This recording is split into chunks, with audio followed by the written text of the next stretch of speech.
Hey Nate, you know we have a live lesson today, right? What's it on? Bending. Crap.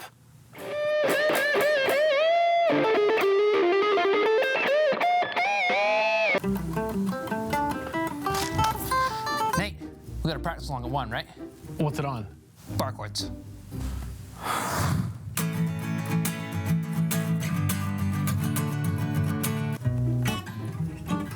Hey babe, can you help me record demos for my new album? Sure, when? Right now? Yeah, no problem.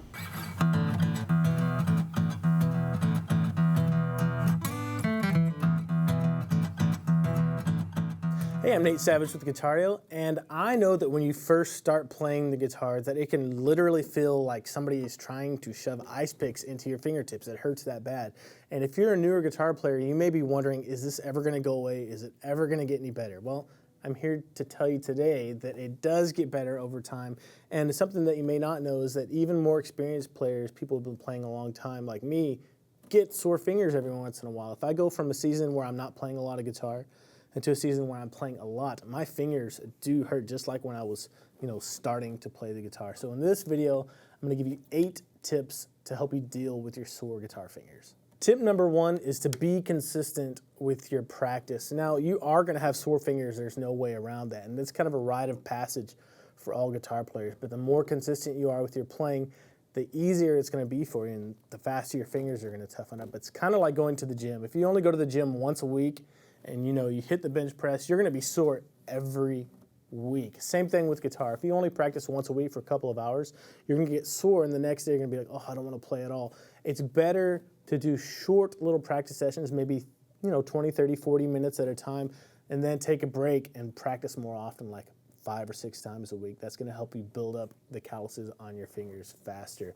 And speaking of calluses, tip number 2 is leave your calluses alone when they start to form on your fingertips. Don't pick at them, and maybe try to stay away from long hot showers or staying in a pool if you like to go swimming for any extended periods of time during the season where your calluses are being formed. If you leave them alone and let them do their thing, they're gonna get tougher a lot faster. Tip number 3, don't be afraid to take a break. If your fingers are so sore that when you barely touch them, it brings a tear to your eye, don't be afraid to take a day or 2 off. You're gonna wanna keep practicing, 4, 5, 6 days a week, but there's no shame if it's just really hurting to take a break. Again, it's just like going to the gym.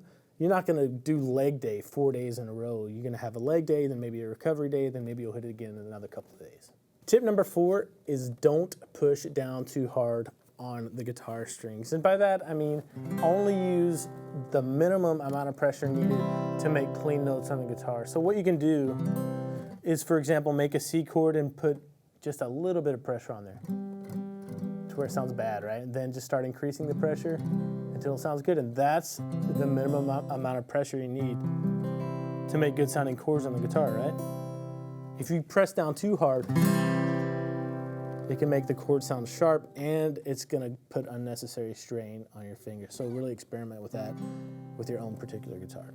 Tip number 5 might be a little bit controversial out there to some of you, but I think it's important and true, and it's this: stay away from gadgets. There are things you can put on your fingers to keep them from being sore, but when you do that, you really don't address the root of the issue, and you can become dependent on those little things. So if you ever don't have them, you're gonna be up a creek and you're gonna have trouble playing the guitar. So it's worth it to just buckle down and go through that time of toughening up your fingers, and it will pay off for you.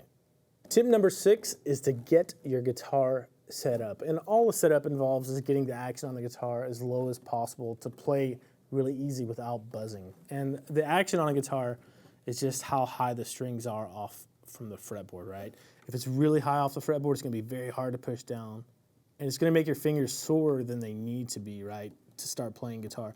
If the action is nice and low, it's gonna be easy to play and it's gonna be easier to push down. So you don't have to take it to get it set up by a professional. If you have a more experienced friend that can help you out, that's cool if they have some experience setting up guitars. But it is worth it to take it into a professional, and for 30, 40, 50 bucks, you can have a really great playing guitar that's not too rough on your fingers. Tip number 7 is to consider what strings you're using on your guitar. Most acoustic guitars come set up with 12 gauge strings, and as a beginner, there's no shame in moving down a gauge to like a custom light, which is like an 11 gauge, and then working your way back up to a 12 gauge if that's what you want. It might not be as loud or the tone might not be as rich, but it's going to be easier on your fingers. You can always go back to 12s later on if you want. And the same thing goes for electric. If you're playing on a guitar with 10s, 10 gauge strings, if it's really tough for you, if the bending's hard, go down to some 9s and then try to work your way up to a set of 10 gauges if that's what you want. Tip number 8 is to improve your technique. Now, all of us start out when we're playing the guitar and our technique probably isn't very good, but if you work on consciously improving your technique, it's going to make it easier to fret chords and scales and things like that. So I have some technique tips for you as far as making some basic open chords that'll help you not have to press down as hard. The first one is to just make sure that you're right behind the frets when you're making these chords. So for example, a C chord, if you make sure that that third finger is right behind the fret, it's going to be a lot easier to get a clean note out of it than if you're at the back of the fret or in the middle. That's just the way the guitar works, so you want to be really aware of that. Another thing that can make it easier to press down the notes on the guitar is to bring your elbow in.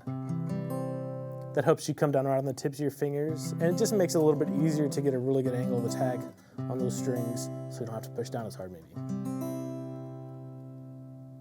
Another thing that I'd suggest for you as far as technique is take a look at the way you're holding the guitar. If you're using the casual method like I am, right-handed guitar player, guitar sitting on my right leg, you're probably going to want to have some way to bring the guitar up a little bit so you can get better access to the fretboard. And there are a couple of ways you can do that. You can use a strap to hold the guitar up, or you can use a footstool. Usually I have a footstool, but today I don't have one, and I end up, using my toes to kind of scoot the guitar up, and that's something that can be really uncomfortable after a while. And if you do have a footstool, that can bring the guitar up higher to put it in a better position for playing, to make it maybe a little bit easier to hit those notes. That's it for this video. Don't forget to leave a comment below, leaving any tips or tricks that you've come across over the years that have helped you through your times of sore fingers. And if you're having any particular issues with this topic, leave a comment or a question below there. We'd love to help you. Don't forget to like and subscribe. Or if you're just starting out on the guitar and you need a little bit of help, you can sign up for the free beginner guitar starter kit by following the link below this video. I'll see you later.